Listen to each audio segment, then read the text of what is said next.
ሰላም ሰላም ጤና ይስጥልኝ ውድ የተከበራችሁ በመላው ዓለም የምትገኙ ኢትዮጵያውያን እንዲሁም የኮኪቲዩብ ቤተሰቦች እንዴት አደራችሁ እንዴት ዋላችሁ እንዴት አረፈዳችሁ በያላችሁበት ሰላማችሁ ይብዛ። የኮኪቲዩብን እንግዲህ ከመጀመራችሁ በፊት ሰብስክራይብ ሼር ኮሜንት እያደረጋችሁ አበረታቱኝ አብራችሁን ቆዩ።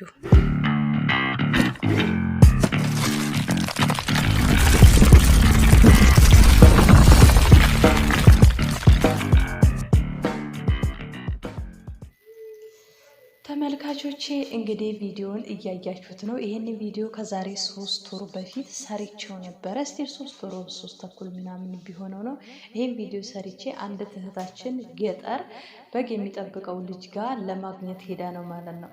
ሰላም እንዴት ናችሁ? ደህና ናችሁ ወይ? በያላችሁበት ሰላማችሁ ይብዛ። ኮኪቲዩብ ሰብስክራይብ እያደረጋችሁ ቤተሰብ ሁኑ እያልኩኝ እንግዲህ ወደ ሀሳቤ ስገባ ምንድነው እሱ እቺ ልጅ እንደ ማንኛውም ሰው እንግዲህ ሁላችንም ስንሰደድ ለመለወጥ ብዙ ነገር ለማድረግ ነው። ነገር ግን እሷ የዛሬ 3 ወር ተይዛለች በዚህ መልኩ ብዬ ቪዲዮን በምታዩት መልኩ እኔ ቪዲዮ ሰርቼ ነበር። ዛሬ ላይ ግን የተሰማው ከእስር ቤት ወይ ደግሞ ውሳኔ ከተላለፈባት እጅግ በጣም ነው የሚያሳዝነው። የወንዱን ተውኩት፣ እኔ ለእሷን ያዘንኩት ማርያምን አስባችኋል? አንድ ሰው ልሰራ ልለወጥ ብሎ መጥቶ በሜዳ የሆነ ነገር ሆኖ 18 ዓመት 6 ዓመት ሲፈረድባችሁ አስባችሁታል? እግዚአብሔር ከእንዲህ ያለ መካሊፋ ነገር ይጠብቀን እላለሁ። ምንድነው እሱ የተፈጠረው? ምንድነው የተፈጠረው መሰላችሁ? ልጅቷ እንግዲህ ይሄንን ቪዲዮ ደግሞ ማን የቀረጸው? አንድ ጓደኛቸው ገንዘብ ተቀብለውት ገንዘብ አልሰጥም ሲላቸው እዛ አካባቢ ነበረ። እሱን ቪዲዮን ቀርጾ ወደ ሶሻል ሚዲያ ይለቀቃቸው ማለት ነው። እንግዲህ በዚህ በምታዩት መልኩ ከፖሊስ ስር ሲሮጡ በቁጥጥር ስር ውሏል ማለት ነው። እቺ እህታችን እንግዲህ ኢቃማ አላት። ኢቃማ ስላላት ባለችበት ተይዛ እንግዲህ በዚህ መልኩ ቀርባለች ማለት ነው። ልክ ተይዛ ከቀረበች በኋላ ግን የሚያሳዝነው ነገር ከ3 ወር በኋላ ውሳኔ ተላለፈባቸው ማለት ነው። ይሄ ውሳኔ ደግሞ ምንድነው ካላችሁ ለወንዱ 18 ዓመት እሷ ላይ ደግሞ 6 ዓመት አስተያየት ተደርጎላት ኢቃማ ስላላት የተወሰነባት ማለት ነው። እንግዲህ እሱ 25 ዓመት ቢሆን 18 ዓመት ጨምሩበት ምን ያህል እድሜ ፈጅቶ እንደሚወጣ እሷ ደግሞ አስቧት 6 ዓመት እንግዲህ ህይወቷን ቀይራ የምትገባበት ዘመን እንደዚህ ቀኗን ያበላሸችው እጅግ በሚያሳዝን ሁኔታ በአደባባይ ውርደት ነው። በእውነት ውርደት ነው። ለ5 ደቂቃ ስሜት ብላችሁ የሆነ ነገር የማይነጋ የሆነ ነገር እንትን የማይሆን መስሏችሁ ሁላችሁም በእንዲህ ያለ በሚወረደ ነገር የምትያዙ ልጆች እጅግ ያሳዝናል። በጣም ተጠንቀቁበት፣ ተጠበቁበት።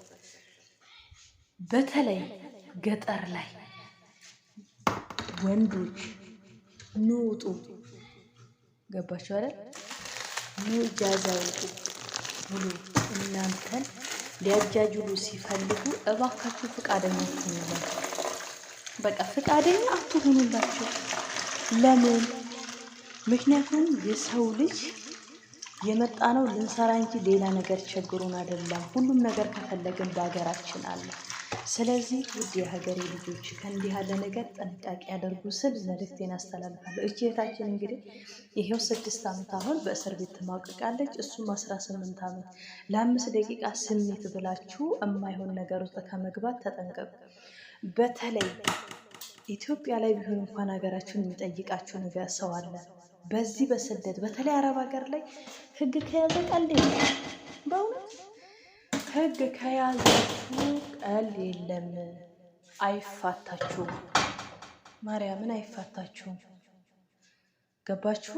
ህግ ከያዛችሁ አይለቃችሁም። ስለዚህ ተጠንቀቁ። ለማይሆን ነገር ብላችሁ ህይወታችሁን አሳልፋችሁ ብትሰጡ እንኳን ያሁን ሰው ነገ ይሄን ሆነችልኝ የሚላችሁ ሰው የለም። ስለዚህ ባካችሁን ጥንቃቄ ያድርጉ፣ ራሳችሁን ጠብቁ እላለሁ።